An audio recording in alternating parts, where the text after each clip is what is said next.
Hi guys, you are most welcome to your channel. This is Rashid Ali. आज third part हम करने वाले हैं अपना सेम टॉपिक का ओवर वैल्यूएशन और अंडर वैल्यूएशन ऑफ स्टॉक में। जो हमारा थर्ड टॉपिक है वो क्या है? Over valuation of opening stock. अब तक हमने किस चीज के बारे में बात करी थी? क्लोजिंग स्टॉक के बारे में। आज जो हम बात करेंगे वो है ओपनिंग स्टॉक के बारे में। तो बिना ज्यादा टाइम खराब करते हुए फटाफट से अपने टॉपिक को समझ लेते हैं, फिर हमें इसके क्वेश्चन भी करने हैं।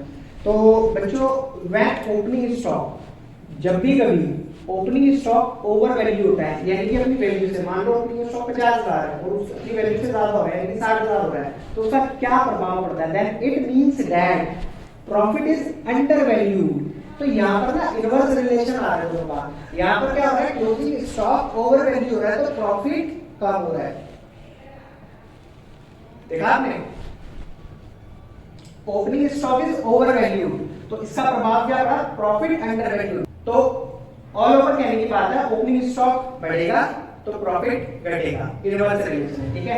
इसको सही करने के लिए हमें क्या करना पड़ेगा? Therefore we have to add back, हमें क्या करना पड़ेगा? इसको वापस जोड़ना पड़ेगा, जितना ओवर वैल्यू हो रहा है उसको वापस ऐड करना पड़ेगा इस एरर को हटाने के लिए, तो हमारा जो प्रॉफिट है वो सही निकल कर आ जाएगा। तो इसका भी, जैसे हमने और के भी एग्जांपल करे, हम इसका भी एक एग्जांपल कर लेते हैं। इसका भी एग्जांपल आपको ट्रेडिंग अकाउंट में बनाकर दिखाऊंगा मैं। ये हो गई डेबिट साइड, ये हो गई क्रेडिट साइड, यहाँ पर आ गई लाइन। पार्टिकुलर्स वगैरह मैं इस बार लिख नहीं रहा, ठीक है, थोड़ा टाइम वेस्ट होता है, थोड़ा कम से कम टाइम लगे तो हम जल्दी से जल्दी काम कर लेते हैं।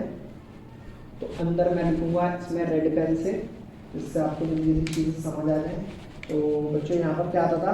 टू ओपनिंग स्टॉक, अब इसी की बात होती है ना ओपनिंग स्टॉक की, हाँ। फिर आता था टू परचेज, परचेज आ गया। टू डायरेक्ट एक्सपेंस, क्या क्या हमारे डायरेक्ट एक्सपेंसेस हैं वो लिखेंगे।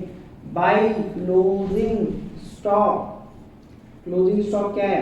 बाय सेल्स, कितने रुपए की सेल्स हुई? मान लो 50,000 का क्लोजिंग स्टॉक, 50,000 की सेल। यहाँ पर हो गया 20,000 का हमारा ओपनिंग स्टॉक, 30,000 का परचेज, और डायरेक्ट एक्सपेंसेस हमारे हो गए 10,000 रुपए के। दोनों को जोड़ोगे तो कितना आ गया? 1 लाख। इसी 1 लाख को आप यहाँ पर लिखोगे और फिर से 1 लाख में से कितना माइनस करना है आपको? 30, 20, 50 और 10, 60। जब माइनस करोगे तो कितना आएगा? 1 लाख में से 60,000 को 40,000। ये क्या कहा जाता था बच्चों? Gross profit. अब आप एक चीज सोचो, मैं इसको ओवर वैल्यू कर दूं, ओवर वैल्यू मतलब बढ़ा दूं, इसको मैंने कर दिया यहाँ 30,000 में। तो जैसे ही 30,000 करा तो मेरा प्रॉफिट 1 लाख में से 70,000 माइनस करने पर कितना आएगा? 30,000। देखा आपने? 10,000 यहाँ बढ़ाए तो प्रॉफिट 10,000 यहाँ घट गया। मैं कह रहा हूँ उसको और 10,000 इंक्रीज कर दो, अब की बार कर दो उसको 40, तो कितना हो गया? 4, 3, 7, 10, 80। तो प्रॉफिट कितना हो गया? 20,000। तो आपको इस सिचुएशन में क्या देखने के लिए मिल रहा है कि जब जब आपका क्लोजिंग स्टॉक इंक्रीज होगा, जब, सॉरी, ओपनिंग स्टॉक गलत लिख दिया मैंने यहाँ पर, ध्यान से। ओपनिंग स्टॉक जब जब आपका इंक्रीज होगा तो इस सिचुएशन में क्या होगा? प्रॉफिट डिक्रीज होगा।